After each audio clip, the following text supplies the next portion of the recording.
आज से पहले तक हमने इन्हें छक्का कहा, हिजड़ा कहा, हमने इनके व्यवहार को देख के कहा कि ये तो मीठा है।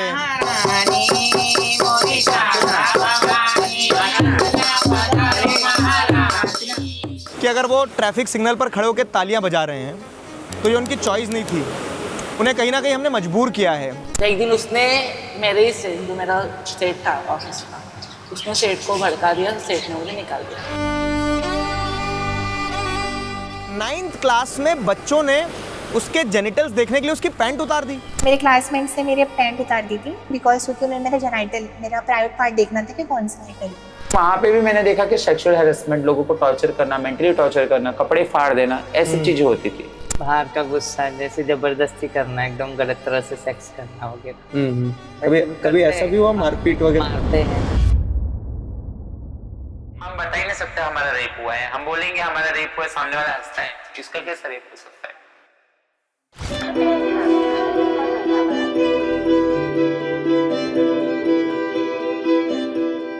एक लंबे सफर के बाद में हम आ चुके हैं मुंबई, एक ऐसे शहर और एक ऐसी कम्युनिटी से मिलने जिन्हें अधिकतर लोग शायद या तो डरते होंगे या फिर उनका मजाक बनाते होंगे।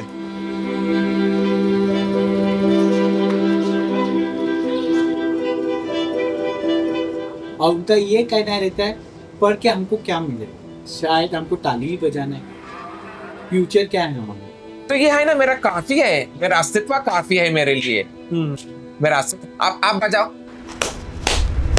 कुछ लोगों के लिए घर का मतलब होता है कि शायद 4 दीवारें होगी, उनका एक घर होगा और एटलीस्ट एक इंसान होगा जो उन्हें अपना माने। लेकिन कुछ लोग ऐसे भी होते हैं जिन्हें ना घर मिलता है, ना 4 दीवारें मिलती है और ना ही कोई उन्हें अपना इंसान मिलता है। आज हम ऐसे ही लोगों के बीच जाने वाले हैं। तो आप क्या क्या करते हैं? मैं तो जैसे बैगिंग करती हूँ, दुकान मांगने जाती हूँ। कभी कोई मिल गया तो फिर लड़का 500 देगा, कोई 300 देगा, चली जाती है। तो पैसे कौन तय करता है कि कितने रुपए? वो जैसे 500 बोलता है तो हम बोलते नहीं 200 बढ़ा के दे दूँ। हाँ, कोई 300 देता है। वैसे जैसे होता है वैसे। ऐसे सेक्स वर्कर में कैसे लोग मिलते हैं? सेक्स वर्कर में ना, हाँ, कोई बहुत गंदा डिमांड करता है, फिर हम नहीं, ऐसे नॉर्मल सेक्स वगैरह ठीक है। मान लो कभी कोई समस्या हुई है कि मान लो किसी के साथ आप मैंने देखा ऐसे कि मेरी एक फ्रेंड गई थी, तब उसको ऑनलाइन 1000 रुपए भेज दिया पहले, और उसके बाद उसको बोला कि तू आ और तुझे 1000 देते हम। वो गई, फिर उसको पहले एक जन आया रूम में, फिर उसका हो गया, दूसरा आया, फिर उसका हो गया, तीसरा आया, फिर 4 जन एक साथ आए, उसको मारे। तब उसको वो बिना कपड़े के भाग के आई, वहाँ पे रिक्शा लेके जाके उसको फटाक से ऑटो में डाल के घर पे लेके आई। ऐसी स्थिति में फिर आप पुलिस के पास जाते हैं? पुलिस क्या करती है? पुलिस कुछ नहीं करती।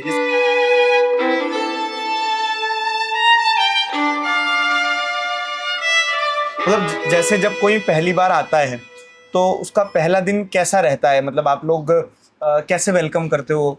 कुछ वेलकम नहीं, आप जैसा आए अभी, आपको क्या वेलकम करें हमने? आपको कुछ वेलकम करें? ऐसे कोई हिजड़ा हमारे साथ आ जाता है तो हमारे घर में अभी हम हिजड़ा समझ के हमारे हिजड़े को हम हिजड़ा रख लेते हैं। हम सब ने हिजड़ा वर्ड सुना है, किन्नर शब्द आप सुनते हैं, लेकिन क्या आप ये जानते भी कि कम्युनिटी कितनी डाइवर्स है? हिस्टोरिकली अगर आप देखोगे तो कोठी, अरावनी, जोगप्पा, शिव शक्ति, अलग अलग नामों से ये कम्युनिटी अलग अलग कंट्री के एरियाज में अलग अलग तरह से जानी जाती है। इनफैक्ट हिस्टोरिकल टेक्स्ट में भी आपको जिक्र देखने को मिलेगा, वेदास में, पुराणास में एक तृतीय प्रकृति करके वर्ड आता है जो इस आइडेंटिटी को दर्शाता था। फिर आगे चल के जब मुगल दरबार में अगर चीज़ें देखी जाए तो वहाँ पे ये लोग सर्विस में थे और बड़ी इज्जत से जीवन जीते थे। पर अब समझना ये ज़रूरी है कि ऐसा क्या हुआ कि आज के समय में इन लोगों की इज्जत छिन गई है। आपने घर पे आइडेंटिटी बताई अपनी? जी हाँ, घर पे पता ही मेरे फैमिली के साथ रहती हूँ, बट थोड़ा स्ट्रगल में था। पापा को तक एक्सेप्ट नहीं करते, बट फिर भी कभी ना कभी कर लेंगे, वो होप है। दादी? नानी एक्सेप्ट करती है। अच्छा, नानी एक्सेप्ट करती हाँ, है। यस। मतलब कैसे बताया था तुमने उन्हें? एक्चुअली मतलब क्या हुआ था ना, मतलब मैं बचपन से मुझे फेमिनाइन स्ट्रक्चर मेरे थे, जैसे कि मेरी वॉइस हो गई, मेरा मतलब लुक हो गया थोड़ा बहुत, तो वैसा था। तो बट घर वाले को क्या था कि मेरे सराउंडिंग फ्रेंड्स इसलिए मैं वैसे हूँ। तो उन्होंने फिर बोला कि बड़े होते होते ही मतलब जैसे इसके टेस्टोस्टेरोन लेवल बढ़ेंगे तो वो लड़के में बन जाएगी। तो फिर उनको लगा कि हाँ इतना कुछ नहीं, क्योंकि बचपन में हम सब खेलते, डॉल के साथ क्रिकेट खेलते, तो उनको लगा कि नॉर्मल बच्चों के साथ खेलना उसका जमता ही। एंड फिर उसके बाद जब मैं 8th क्लास में पहुंची तो मेरे को लगता था कि बिकॉज मेरे को थॉट था कि जैसे मैं बड़ी हो जाऊंगी, मेरे इतने लंबे बाल हो जाएंगे, मैं फेमिनाइन स्ट्रक्चर मतलब उस हीरोइन की तरह दिखूंगी, तो ऐसे मेरा ये था, फीलिंग्स थी। फिर उसके बाद जब मैं 10th क्लास में आई तो स्कूल में रैगिंग वगैरह हुई, वो सब हुआ, तो उसके बाद मैं सोची मैं घर पे बताऊँ, बट मेरे घर वाले कैसे थे कि मतलब मेरे को इतना समझते नहीं थे, क्योंकि मैं ऑलरेडी बचपन में ट्रॉमा था मुझे कि मैंने मॉम डैड का डाइवोर्स होते हुए देखा है, तो वो चीज़ से मैं सफरिंग कर रही थी। फिर सडनली मेरी बुलिंग हो गई और उसमें मैं डिप्रेशन और एंजाइटी में चली गई।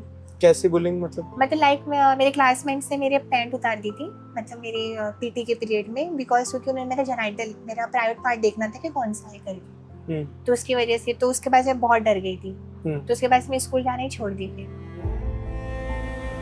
हम स्कूल में बच्चों से कहते हैं कि आप सब बराबर हो, लेकिन कुछ बच्चे होते हैं जिन्हें एहसास हो जाता है कि सब ठीक नहीं है, सब बराबर नहीं है। मासूम के बारे में कैसे पता चला? मासूम के बारे में जो ट्वीट फाउंडेशन जो एक यहाँ पर है ना, ट्वीट फाउंडेशन, उनसे मेरे को इनका रेफरेंस मिला था, क्योंकि मैंने कहा था कि वो मतलब बहुत से लोग क्या बोल रहे थे कि तुम LGBT से हो तो तुम हेयर पे ध्यान दो, हेयर डिज़ाइनर बन जाओ, मेकअप आर्टिस्ट बन जाओ। मैंने कहा वो भी एक स्किल है, बट मेरी स्किल है मुझे पढ़ना पसंद है, तो मुझे मेडिकल फील्ड में जाने कोई ना कोई, तो इसलिए उन्होंने मेरे को यहाँ से उनका कॉलेज करा के दिया। अब जैसे आप बात कर रहे हो ना कि एजुकेशन इज माय वेपन, तो मैं भी आपको 2 चीज़ें गिफ्ट देके जाता हूँ कि एक हमारा स्किल्ड ब्रेन्स करके प्लेटफॉर्म है जिस पे हम स्किल अप करते हैं। जैसे आपको वीडियो एडिटिंग सीखना है तो हमारी तरफ से जो हो पाएगा हम वो करेंगे। और दूसरा हमारा नेक्स्ट टॉपर्स है जिसमें हम ऑनलाइन पढ़ाते हैं। ऑनलाइन पढ़ते हो आप? हाँ, मैं मोस्टली खान सर हो गए, फिजिक्स उनको देखती हूँ। तो बस वैसे ही ऑनलाइन भी हम पढ़ाते हैं। ट्रांसजेंडर कम्युनिटी एक ऐसी कम्युनिटी है जो सोशली मार्जिनलाइज्ड है और इसी मार्जिनलाइजेशन के कारण कभी इकोनॉमिकली एम्पावर नहीं हो पाई, जॉब्स में नहीं जा पाते हैं, जॉब्स अगर लगती है तो वहाँ मार्जिनलाइजेशन फेस करते हैं। और इस पूरी प्रोसेस में ना अगर ये स्किलफुल होंगे, एम्पावर्ड होंगे तो एक डिफरेंस देखने को मिल सकता है। अब अगर स्किल्स की बात आती है तो वीडियो एडिटिंग एक बहुत इंपॉर्टेंट स्किल है जो कि आज के समय में बहुत इंपॉर्टेंट है और हम भी उसी चीज़ पे फोकस करते हैं। तो इन जनरल जैसे द स्किल्ड ब्रेन्स जो हमारा प्लेटफॉर्म है जहाँ पे हम वीडियो एडिटिंग का कोर्स सिखाते हैं सिर्फ 999 रुपीज़ में, और हज़ारों बच्चों ने एनरोल कर रखा है। तो अगर आप भी एनरोल करना चाहते हैं तो डिस्क्रिप्शन एक बार चेक कर लेना। इस पूरी कहानी में सबसे कठिन पार्ट होता है अपने घर पर बताना।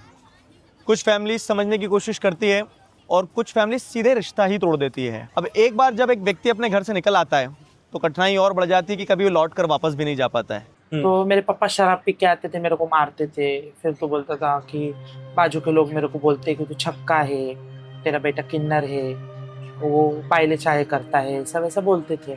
पर मैंने वो कभी मन पे लिया नहीं, क्योंकि मेरे को मालूम था मेरे को उधर ही जाने का है, किन्नर लोगों में। तब एक दिन बहुत झगड़ा हो गया घर में, मैंने घर छोड़ दिया। जब ये लोग अपना घर छोड़ते हैं तो घर छोड़ने के बाद में इन्हें आश्रय मिलता है एक परंपरा में जिसे कहा जाता है गुरु चेला परंपरा।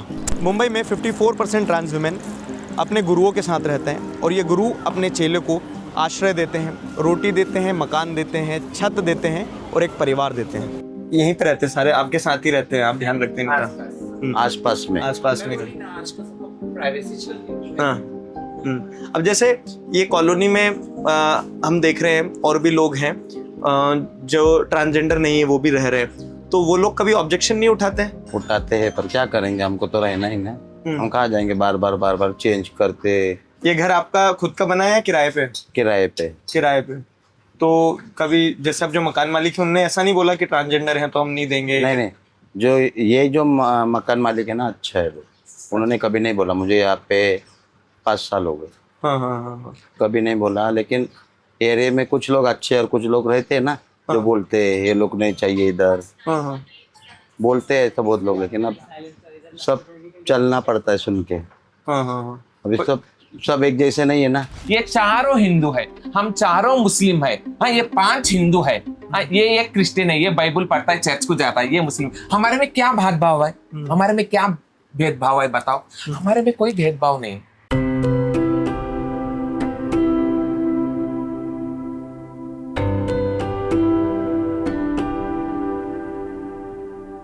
आप बाहर मेरे साथ चलोगे क्या? बाहर चलोगे मेरे साथ? मैं तो जान गया हूँ सब कुछ। नहीं, आप जान गए। मेरे साथ आप चलोगे क्या? हाँ। मुझे लेके चलोगे क्या? अच्छा, मुझसे शादी करोगे क्या? ये रिश्ता खून का नहीं है, लेकिन देखिए कैसे एक साथ एक दूसरे का ख्याल रखते हैं और एक दूसरे का परिवार बनते हैं। बहुत से नॉर्मल परिवार में भी इतना प्यार नहीं होता है जितना ये बनाए हुए परिवार में आपको प्रेम देखने को मिल रहा है। बहुत सारा ट्रैवल करने के बाद में हम सिमरन जी के आए हैं और एज अ काइंड गेस्चर उन्होंने बोला कि हमें पता है आप बहुत दूर से आओगे और क्योंकि इंटीरियर्स में है तो उन्होंने हमारे लिए खाना भी बना के रखा, तो हम साथ में खाना खाएंगे फिर बातचीत करेंगे बहुत सारी।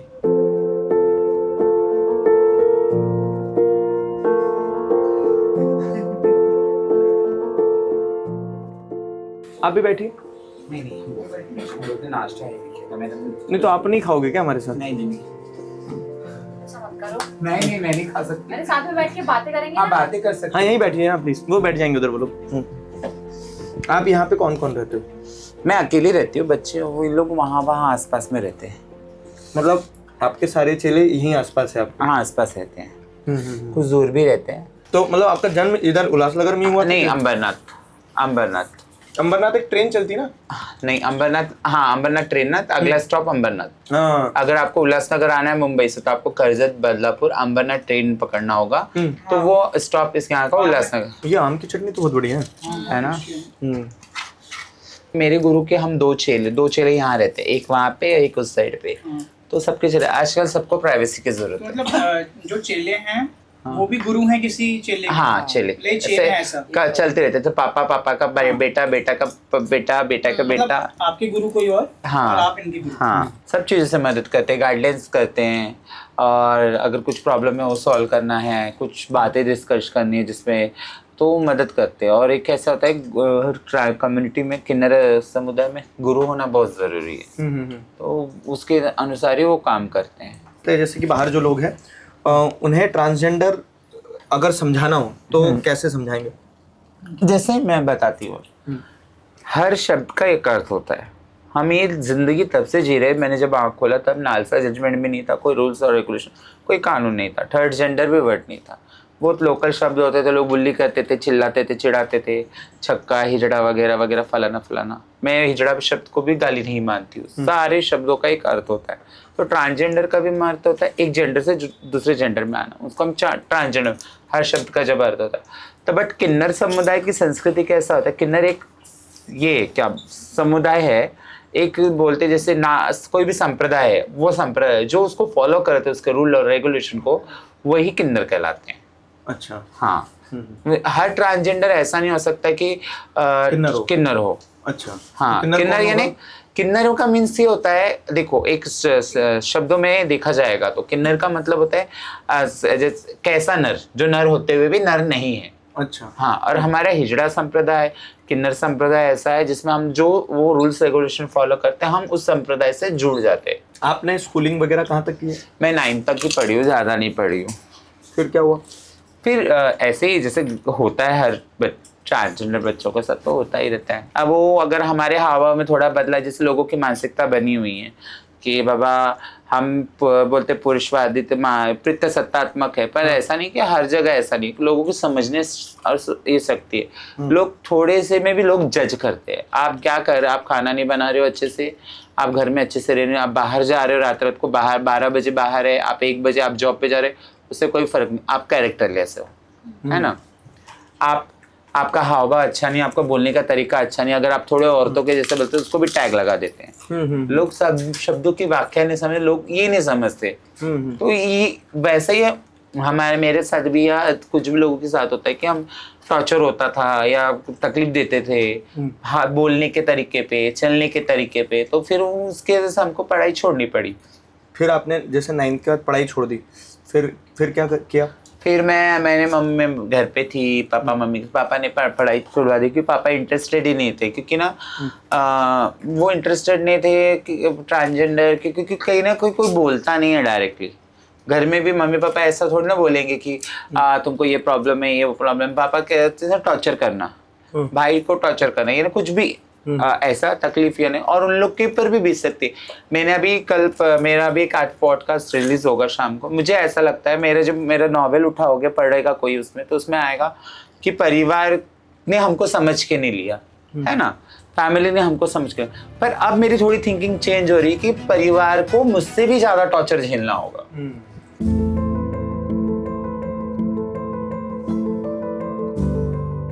डेटा कहता है कि 92% ट्रांसजेंडर लोगों को इकोनॉमिक एक्सक्लूजन फेस करना पड़ता है। मतलब 100 में से सिर्फ 8 को ही स्टेबल काम मिलता है। अब इस डेटा के अंदर भी जो काम करते हैं उनमें से 41% इनफॉर्मल लेबर में काम कर रहे हैं, जो कोई कॉन्ट्रैक्ट नहीं है, कोई सिक्योरिटी नहीं है और किसी प्रकार की कोई सेफ्टी नेट नहीं है। लेकिन कुछ लोग अपना रास्ता खुद बना रहे हैं। जैसे हमने सिमरन जी से बात करी तब हमें पता चला कि वो किस तरह से अपनी जीविका कमाती हैं। सिमरन जी बहुत अच्छी पेंटिंग्स भी बनाती हैं, तो जैसे हम आए थे तो उन्होंने ये पूरा उनका कलर्स वगैरह सारा सब कुछ रखा है। कुछ ग्रीन कलर एकदम फ्रेश ही रखा है, कुछ कर रहे थे तो उनकी पेंटिंग्स भी देखते हैं आप। बाप रे बाप, ये दिखाओ शिवा वाली पेंटिंग देखो। बहुत वजन हो गया। ये क्या हो गया? अच्छा हैवी हो गया। हाँ। हाँ। इस तरह का नहीं। ये सिगांव वाले दादाजी हैं। हाँ नहीं, अक्कलकोट स्वामी समर्थ। अच्छा। गजानन महाराज। गजानन वैसे दिख रहे हैं लेकिन मुझे। हाँ, स्वामी समर्थ। हाँ स्वामी समर्थ। ये आपने पूरा हाथ से बनाया? और हाँ, ये एक्रिलिक पेंट है, ये ऑयल पेंट है। वो भी पेंटिंग मेरी है, ऑयल पेंट है। ये मेरा कैंडल है, सेंटेड कैंडल। मैं इको फ्रेंडली कैंडल है पूरा। और ये नारियल किस में बना है? नारियल नहीं, ये ओरिजिनल नारियल का होता है। जितना भी होता है ना चीजों को यूटिलाइज हो जाए, तो इसको कट करके फिनिशिंग आता है। ये मैं बाहर से मंगा लेती हूँ, हमारा वो है। और ये जो वैक्स है, सोया वैक्स, इसमें मैक्स करते हैं। जैसे मैं अभी नया प्रोडक्ट मेरा लॉन्च करने बहुत चल रहा है ना, बाथ सॉल्ट। ये पूरा हैंड प्रिंटेड है? हाँ, ये हैंड प्रिंटेड है पूरा। हाँ, ये पूरा आप हाथ से बनाए हो? हाँ, हाँ से। और आप ये कैसे सेल करते हो? आपकी कॉन्टैक्ट डिटेल्स? तो ये कॉन्टैक्ट डिटेल हम यहाँ लगा रहे हैं। अगर आपको सिमरन जी के द्वारा बनाई गई सेंटेड कैंडल्स, बाथ सॉल्ट या फिर ये हैंड प्रिंटेड जैसे अभी मुझे एक ऑर्डर है आरके पे। अच्छा, ये ऑर्डर किसने दिया? अभी एक एनजीओ फॉर सेवा उन्होंने दिया है आरके के लिए। अच्छा, तो एनजीओ वगैरह आपको ऑर्डर देते हैं इससे? देते हैं। तो ये सारा सुंदर सुंदर आपने हाथ से बनाया है? हाँ, ये हम हाथ से बनाते हैं। सोचिए आप बीमार हैं, आप हॉस्पिटल जाते हैं और हॉस्पिटल में इलाज करने वाले आपका इलाज नहीं करते हैं। क्यों? क्योंकि आपकी आइडेंटिटी उन्हें समझ नहीं आती है। वो डॉक्टरों ने क्या किया था कि उनको पेशेंट को जब कैथेटर डाल रहे थे तो वो एक साइड से ही उन्होंने कवर किया पर्दा चौथन को, बाकी साइड से आधे डॉक्टर, आधे वार्ड बॉय, आधे पेशेंट के रिलेटिव सब झाँक के देख रहे को ट्रांसजेंडर को क्या है। लोग बोलते ट्रांसजेंडर नंगे हो जाते हैं, पर लोगों को भी तो बहुत इंटरेस्ट है कि उनके बीच में क्या, टांग के बीच में वो देखना जरूरी है कि आखिर है क्या चीज। तो वो वैसा था, तो वो मुझे बहुत हमको बुरा लगा था, मुझे तो बहुत ही खराब लगा था। डेटा ये बताता है कि 20 साल की उम्र से पहले 50% ट्रांसजेंडर्स एक ना एक बार सुसाइड अटेम्प्ट करते हैं। इतने लोगों का सुसाइड अटेम्प्ट करना ये सिर्फ नंबर्स नहीं है, ये हर वो इंसान है जिसने ये सोचा कि इस दुनिया में उसके लिए कोई जगह नहीं है। अभी हम आए हैं मासूम लर्निंग सेंटर। ये एक ऐसा लर्निंग सेंटर है जहाँ पे ट्रांसजेंडर बच्चों के लिए स्पेसिफिकली पढ़ाई कराई जाती है। वो पढ़ाई जो कहीं ना कहीं इस आइडेंटिटी क्राइसिस में कहीं ना कहीं बीच में छूट गई थी। कि यहाँ जैसे उनको ऐसा लगता है, वो कई बार बोलते भी है कि यहाँ सब हमें बहुत रिस्पेक्ट देते हैं, बाकी कहीं भी हमें कोई उतनी रिस्पेक्ट से फुल्ली बात नहीं करता है, मतलब इस तरह से बात करते हैं। तो बहुत उम्र वाले लोग भी हैं, 60+ के लोग भी हैं। अच्छा। अभी एग्जाम के समय में मैं थोड़ा सा वो भी हो गई थी कि वो पैर छू के जाने में, मतलब अरे आप बहुत बड़े, नहीं आप गुरु हैं, आपने मुझे सिखाया है। और इतना वो मतलब हमको इज्जत देते हैं कि उनको ये लगता है कि मतलब हम इतने पुराने टीचर्स हैं, लेकिन उनका जो अप्रोच है ना कि उनको भी ऐसा लगता है कि हाँ हम उनको कुछ बराबर की इज्जत दे रहे हैं, उनको सिखा रहे हैं। जो कम्युनिटी, जो सोसाइटी उनको एकदम डिस्कार्ड कर देती, नहीं उतना मैनेज करती, वो चीज़ बहुत है। और दूसरी चीज़ मासूम यहाँ पे एक बहुत अच्छा चीज़ करते हैं कि न्यूट्रिशन देती है। बहुत बार ये बच्चे इतने भूखे होते हैं कि आते ही सबसे पहले पूछते हैं कुछ खाने को है क्या। मतलब एज ग्रुप क्या है आपके? जैसे 30+ स्टूडेंट्स हैं। 20 से 61। 20 से 60 एंड अबव के भी। 66। और बाकी कौन कौन से सब्जेक्ट पढ़ते हैं यहाँ पे? साइंस है, पेंटिंग है, उनका हिंदी है, English, business, EVS and biology also. ये 10th में है ये सारे? हाँ, ये 10th में है। हाँ। और 12th में है English, Hindi, home science, business studies, environment science and biology and painting. तो इस लर्निंग सेंटर में कौन कौन सी क्लास के लिए पढ़ाते हैं हम? 10th and 12th। मतलब 10th और 12th। जो बच्चों ने लिए है सब, हाँ, सभी मैं गाइड करता हूँ। अच्छा, वो मतलब जो एग्जाम देने जा रहे हैं तो 10th और 12th के एग्जाम दे रहे हैं? यस। बहुत सारे बच्चों ने मुझसे ये कहा है कि हमारे माँ बाप ने हमें इस टर्म से कि तुम ये है करके बोल के, मतलब एज अ, तो ये उनके लिए बहुत ये है कि मुझे, मतलब मेरे खुद की माँ ने मुझे ऐसे बोला है। खुद के एक ने तो कहा कि मेरे पापा जो डेथ हो रही थी, मतलब कि लास्ट स्टेज पे, तभी भी वो मुझे बोल के कि तू मेरी सबसे बड़ी गलती है। तो वो उनके लिए एक ट्रॉमा है कि हमें क्यों ऐसा बोला गया। हमारी ही कम्युनिटी के बहुत सारे टीचर्स हैं, अगर उनको ये ऑफर करिए तो वो रिजेक्ट कर देंगे, नहीं नहीं उनको कौन पढ़ाएगा, ऐसे हैं। कोई कोई तो ये भी बोला अभी यही करना बाकी था तेरा। हाँ, ये एक बड़ा सवाल है। यही करना बाकी था, इसको भी पढ़ा रहे हो, बोला क्या करें। बच्चे उन्हें everyone is student for us. इस लर्निंग सेंटर में 30 से ज़्यादा ऐसे स्टूडेंट्स हैं जो LGBTQIA+ कम्युनिटी से अपने आप को आइडेंटिफाई करते हैं। अब शायद देखने में नंबर बहुत छोटा लगेगा कि 30 ही तो लोग हैं, लेकिन यहाँ हर एक स्टूडेंट अपनी एक लड़ाई लड़कर आ रहा है जिसे शायद हम इमेजिन भी नहीं कर सकते हैं। कुछ ट्रांसजेंडर कम्युनिटी के लोगों के लिए गरिमा गृह होते हैं जो कि गवर्नमेंट फंडेड होते हैं, और अभी हम जहाँ आए ये त्रिवेणी समाज संस्था जो है ये सेल्फ रन है, मतलब ट्रांसजेंडर कम्युनिटी एक साथ आई है, खुद अपने मुद्दे अपनी कम्युनिटी के मेंबर्स को एक साथ लाई है, उनके इश्यूज रिजॉल्व करती है और उन्हें एम्पावर करती है।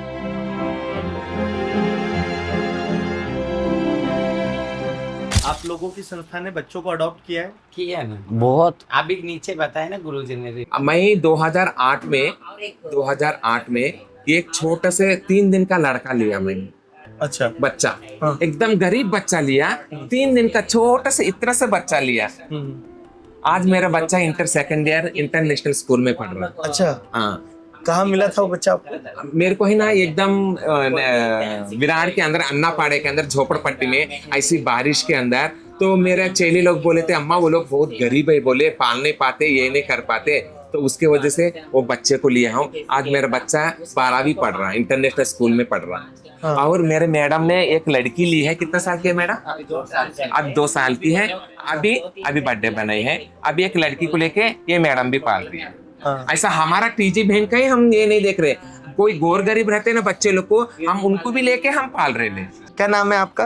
प्राजक्ता।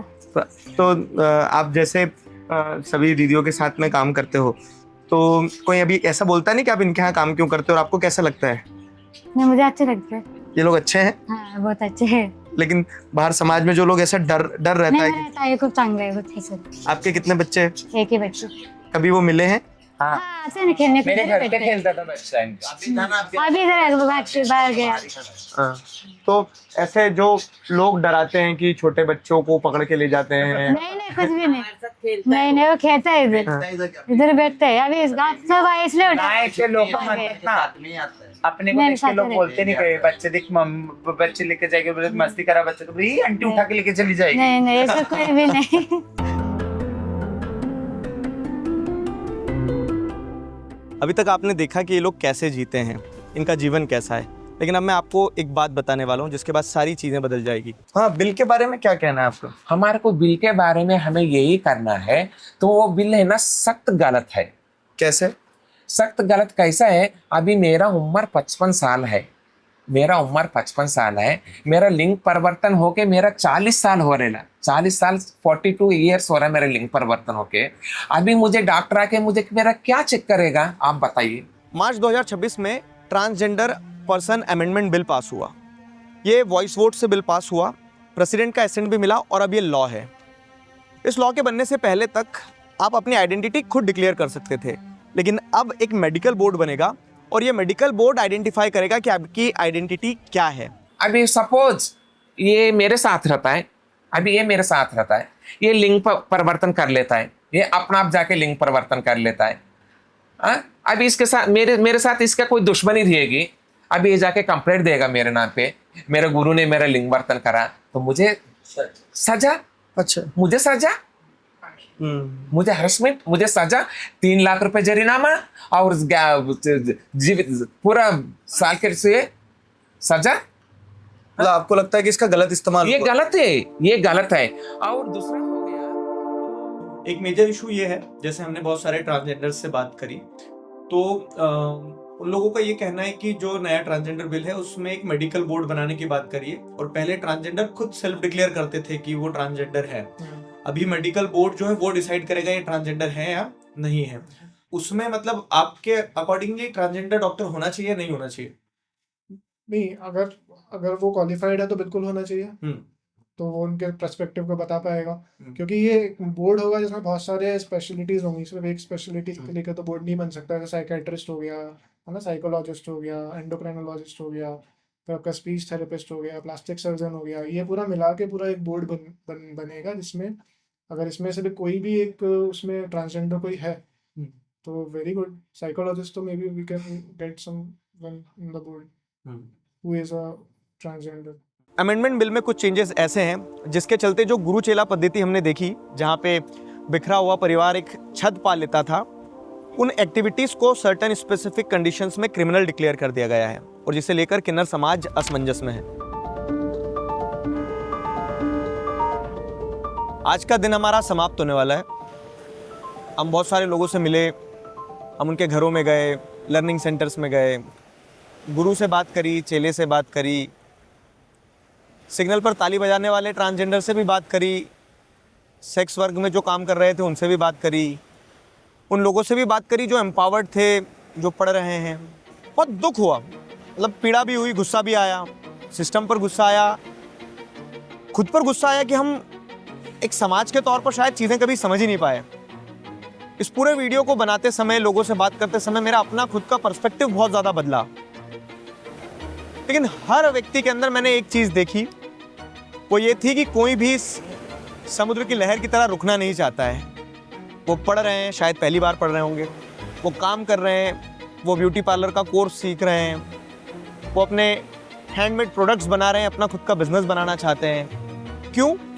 क्योंकि उन्हें ये लगता है कि उनकी आइडेंटिटी उनके सपने नहीं रोक सकती है।